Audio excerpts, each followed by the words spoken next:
bisimilai malachiga donc kibaru keneka bi alamsa ye novembre kalo kreta ani kele an fodi be aw bela jele kabini aw sige aywa bi kibara munu mambulo ka dokuluka odo odega fo ko gouvernement mo uluni burutu ko ni be kuma nyonya ganela ame wakati mna ko bi aywa kibara munu sela mo ko nyala ula ida na fo tratado novembre kalo kele kono to kono na ni tilim sigile be jawo ko nya kuna aleni burutu ko ni nyamo ko ni sigira ka kuma nyonya aywa kuma nyonya kono na ministry ulu ko ni ida ka fo ko buru songo ko o konte lama ko mi biduru ko ni ko obeto ola wa ko clanche ko obeke muba ani duru ko ni aywa o kum kon na la mi burutu wi ulu kon borani nyoy ke ro kon na kata uga nyon dala je ke uga buru fere ro la aywa ulu kon ga nyon dala je ro la o ya ida ka fo ko o kuma kan kon te ulu kon ni deme to ga sila ko sabla ko obeke gele uluma aywa o se fe ay dala ka fo mi bi novembre ko kleta ani kele kon na la ni abora buru glan ro do kon ni na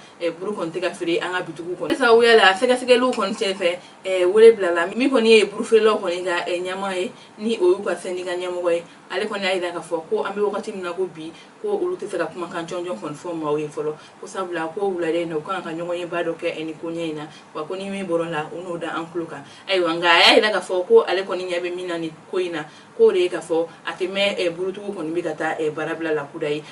aywa o temene ga be kibara wala mambulo ga dakuluga o ka fo okol karamo ka agani jekulu ulu ko ni sebembo sem kono la ko uduma ka salino ko sobre utu nyongo do ko ni ga fagalla aywa kibara mun sela mo ko nyala ula ida na ga fo ko novembre kalo kile kono to kono na ekol nyamo ka agani jekulu mun be no ni na mo fo ma syndicat de signature de 15 octobre no o ekol karamo ko ni farale nyongo ka ke agani ni jekulu yi sem kono la uya ida ka fo ko ulu ndusu ka sendo ko sobre ko ka sabu ke utu nyongo ke do ko ni kumbe jene marala ni ale to koy baba siribe ko bambagatu konta ale faga aka baraka rola aywa o sene fe ni mako fele non ko no uban sebebo kayda ka fo mi anga jamana nyamo ye no e chama che fanga mo ye ko uba fere bela jene ke wala sa ulu ko sega la kana tukamina wala sa ulu sega ta uba baraka akatugula la kana kon kono la aywa wa ida ka fo ko octobre kalo temenena ko utu nyongo do fana kon kumbe no oye burema ko o fana fagara di ni obe banyagara koni marala ko kamni mi décembre kalo ye san bafla an tan shengi kono la fo ka ta fe bima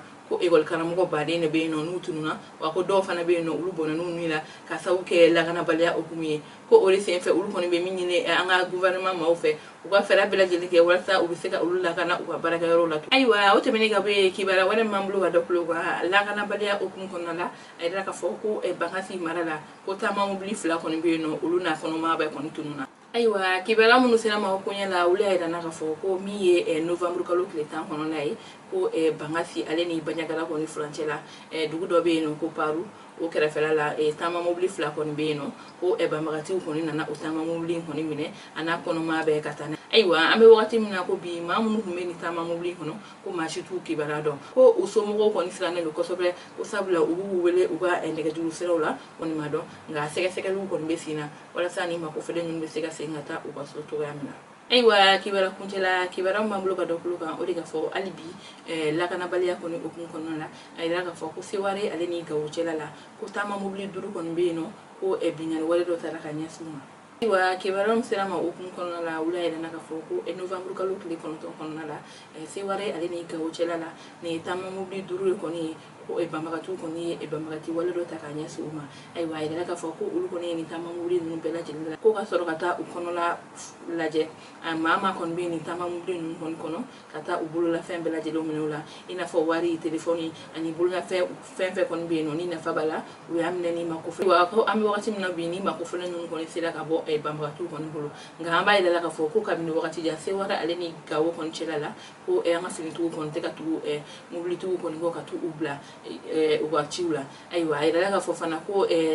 bamba tu ka wale kon temene ka we ni sira kelenga ko dugu jugoro mugu kon be soro ni sira la ko o be ni sira in kololoy aywa ko sira in fana chiane do ko sobre o le se fe ni yoro mo no e gawo ale ni se ware ulai da ka fo ko mi anga jamana nyamu ko ga wole ka fare ke wala sa o se du deme aywa amay da ka fo ko kamni Ibrahim Boubacar Keita ka fanga wati akuni la ka fo ko baro kon be se na wala sa ni sira ko fule kon be se ka glan to mi wa mi koni anga chama che fama mo ye ulu koni mi dado ni sira ngoni glan ko la fo